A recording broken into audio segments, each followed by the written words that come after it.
Epic fail. I've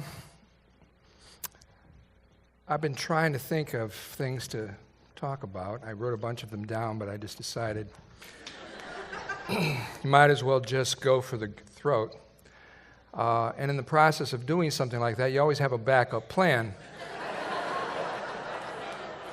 Because I wasn't quite sure I was really ready to not do it. But failure, to me, is a band out of L.A. Sounded like Nirvana. A little Soundgarden. I don't know, 70s kind of a period, I think, if you go back and look. But I don't think that's what they wanted me to talk about, that band.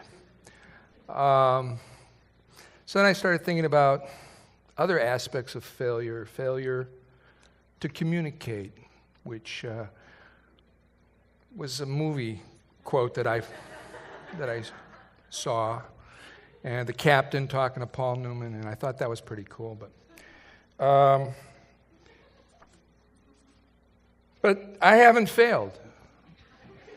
I've only found thousands of ways that things wouldn't work. At least that's what Benjamin Franklin or Thomas Edison, or I think how many people have been told said that. So I grabbed that quote. I thought, well, maybe I could apply that to this as well. There are a lot of great quotes that I started looking for, and they all seem to apply. And I started writing these down because, after all, you got to come out with some cards and sound like you know what you're talking about. Otherwise, they wouldn't give you this time. And everybody comes to see something, and here we are. And I feel somewhat like Christopher Walken.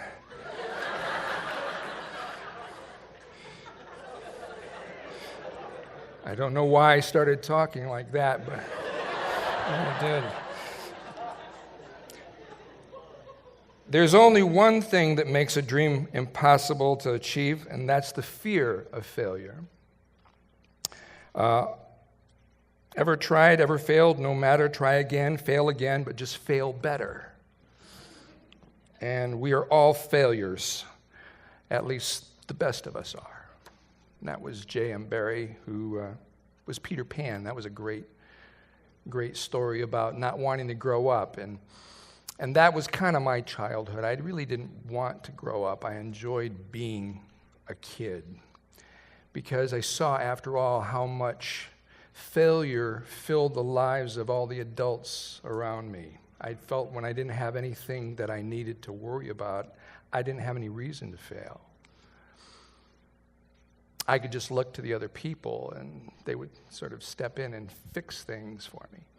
I remember as a young child, about the age of 6, that my dad came home, and holidays were not the greatest for me in that regard. He would come home rather inebriated and decide that he had a desire to communicate, which was a failure to communicate as far as my mother was concerned. And as a result, he would become very introverted and self-loathing and pull out a gun and decide he was going to off himself. And as a 6-year-old, I learned what it meant to be a crisis counselor on the front porch of my house. And that went on until I was about 14. And I wanted out of that situation. I wanted to come away to college. I wanted to make my mother proud of the male figure in her life. So I came away to college, and she had impressed upon me one of the ways that you get out of your situation is to get an education and do well and move forward and achieve.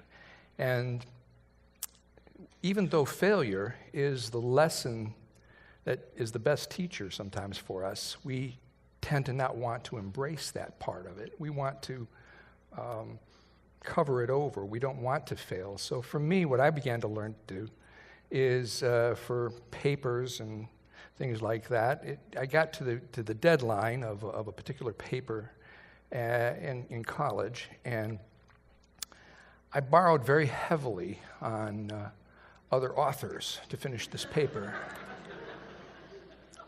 And I thought, a good paraphrase was as good as a footnote. And so turning that paper in, I was quite proud of the fact that I was able to knit together all these wonderful viewpoints and authors into what was apparently a cohesive piece of beautiful literature from my pen. And at least from my perspective, I thought it stood the ranks of any scholarly works that had been released, especially since most of them were included in this particular piece.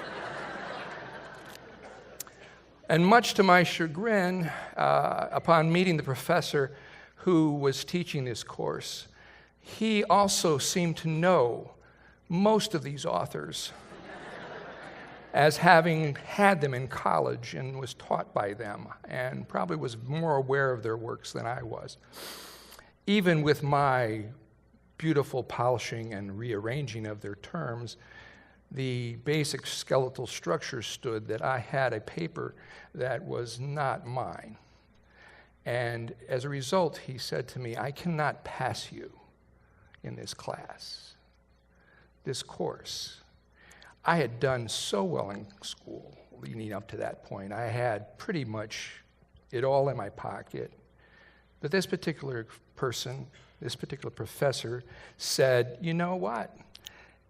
You fail because you did not meet the expectations of your own self. You borrowed heavily, and all you would have had to done was provide me with your viewpoints, whatever and however meager they were. But I'm sorry, son, you get an F.